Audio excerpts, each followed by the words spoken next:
ভিক্ষুক রাস্তা দিয়া যায় আর জমিদারের পুত্র বধূও যায়। একজন সামনের থেকে আসতেছে, একজন সামনের দিকে যাইতেছে। দুইজনের ক্রসিং এর সময় ভিক্ষুকের গায়ের কাদা জমিদারের পুত্রবধূর গায়ে লেগে গেছে। সে দুনিয়া আন্ধার করে ফেলছে, স্বামীকে টাইকা নিয়ে আসছে, বলছে ভিক্ষুক আমার কাপড় নষ্ট করে দিছে। সে শুধু ভিক্ষুক ছিল না, বৃদ্ধ ছিল।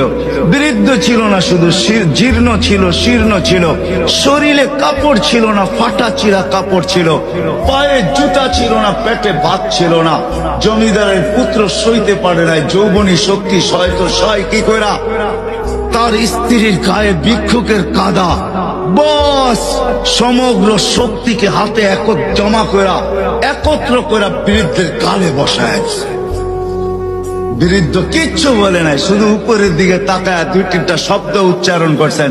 শব্দগুলা হলো ইয়া মাল্লা তারা হলো ওয়ুন, ও আল্লাহ তোকে চোখে দেখা যায় না।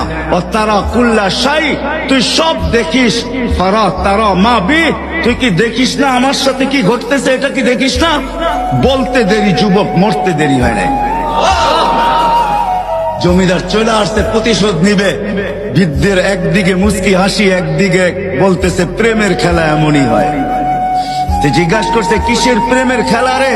বলছে ওর প্রেমিকার গায়ে আমার কাদা লাগছে, পায়ের কাদা লাগছে, ও সইতে পারে নাই।